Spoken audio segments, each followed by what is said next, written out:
ತಮ್ಮ ಇಲ್ಲೇ ಕಳ್ಕೊಂಡಲ್ಲ ನಾನು, ಆದ್ರೆ ಎಲ್ಲಿ ಕಳ್ಕೊಂಡೆ ಅಂತಾನೆ ಸಿಗವಲ್ದದು. ಅಕ್ಕ ಏನಂತ ನನಗೂ ಸ್ವಲ್ಪ ಹೇಳ, ನಾನು ಹುಡುಕ್ತೇನದ. ತಮ್ಮ ನಿಂಗೆ ಗೊತ್ತಾಗಂಗಿಲ್ಲ, ಎಷ್ಟು ತುಟ್ಟಿದೆ ಗೊತ್ತದು, ಎಷ್ಟು ವ್ಯಾಲ್ಯೂ ಗೊತ್ತದಕ್ಕ. ಎಲ್ಲಿ ಕಳ್ಕೊಂಡೆ ನಾನು ಗೊತ್ತಾಗವಲ್ದು ನನಗ. ಅದ್ ಏನಂತ ಹೇಳಿದ್ರೆ ನಾನು ಹುಡುಕ್ತಿದ್ದೆ ಅಕ್ಕ, ಏನ್ ಹೇಳದ? ಅಯ್ಯೋ ತಮ್ಮ, ನಾನು ನಿಂಗೆ ಹೆಂಗೆ ಹೇಳಿಲ್ಲ, ಅದು ಎಲ್ಲಿ ಕಳ್ಕೊಂಡೆ ನಾನು ನೆನಪ ಬರೋದು. ಎಂತ ದಡ್ಡಿ ಇದೆ ನೋಡ್ ನಾನು. ಏನಂತ ಹೇಳಕ್ಕ, ನಾನು ಹುಡುಕ್ತೀನಿ, ಹಂಗ್ಯಾಕ್ ಮಾಡಾಕತ್ತೀನಿ? ಯಪ್ಪ ನಿನಗೆ ಹೇಳಿದೆ ಅಂದ್ರ ಅದೇನ್ರ ನಿಂಗೆ ಸಿಕ್ತದ ನೀ ತಗೊಂಡ್ ಹೋಗ್ಬಿಡ್ತಿ, ಅದಕ್ಕೆ ನಿಂಗೆ ಹೇಳತ್ತಿಲ್ಲ. ನಾನೇ ಹುಡುಕಿ ನಾನೇ ತಗೋಬೇಕಂದ್ರೆ ನಾನು ನಿಂಗೆ ಸಿಗಬಾರ್ದದ. ನಾ ತಗೊಳುದಿಲ್ಲ, ತಗೋ ಅಕ್ಕ, ಹೇಳಿ ಹುಡುಕ್ತೇನೆ ನಾನು. ಸುಮ್ಮನೆ ಇರ್ಲ. ಹೈ ಇಲ್ಲೇ ಬಿದ್ದಿಟ್ಲ ಅದ. ಅಯ್ಯೋ ತಮ್ಮ, ನಾ ಇಷ್ಟೊತ್ತನ ಇದನ್ನ ಹುಡುಕಾತಿದ್ದೆ ಪಿನ್. ನಿಂಗೆ ಸಿಕ್ಕಿತಂದ್ರೆ ನೀ ತಗೊಂಡು ಹೋಗ್ಬಿಡ್ತಿದ್ದಿ, ನಾನು ನಿಂಗೆ ಕೊಡಂಗಿಲ್ಲ ಇದನ್ನ. ಏನ ಹೋಗ್ಬಿಡ್ತೀನಿ ನಾ, ಬಾಯ್.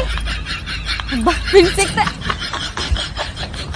ಅಕ್ಕ ಬಾ ತುಟ್ಟಿತ್ ನೋಡದೆ.